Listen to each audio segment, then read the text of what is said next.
Okay, so now that we have all our parts together, we can do what we call a dry fit. A dry fit is making sure that all the parts go together. So the scoop, the fins are going to go onto the sides of the back end like this. The key thing about this is that you're going to line up the bottom of the fin with the bottom of the GEV. So that has to line up like that. So you're actually, attaching those two surfaces together there. So technically, it's going on like this. It's attaching at an angle when it goes on.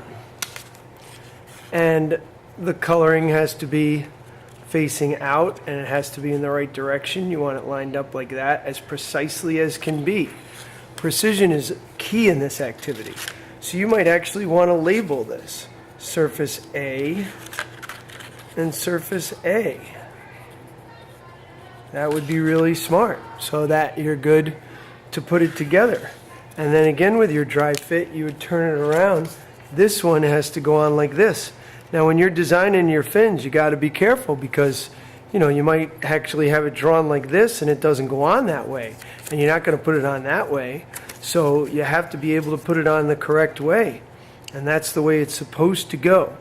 Again, you could modify it, but you're going to line it up like that, and that's going to be surface B. So I'm going to put a B on there. And this is going to be surface B as well. Right there on the bottom, surface B. So now I know A is going to go to A and B is going to go to B, and that way, if I run out of time, I'm good to go. Same thing's true for the scoop. Okay, this is what we call the dry fit.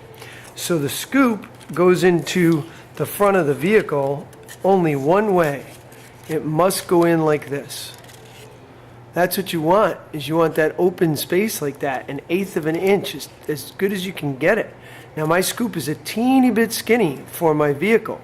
So I'm actually going to, spread it out a little bit before I put it on there. But I'm going to mark it with my dry fit. I'm going to put an F here for the front of my vehicle. And I'm going to put an A here. And I'm going to put an A here. And that again, the reason for the A's and the B's is so that in the dry fit, we know how it's going together. We're not going to make a mistake if we run out of time and, we have to glue it tomorrow.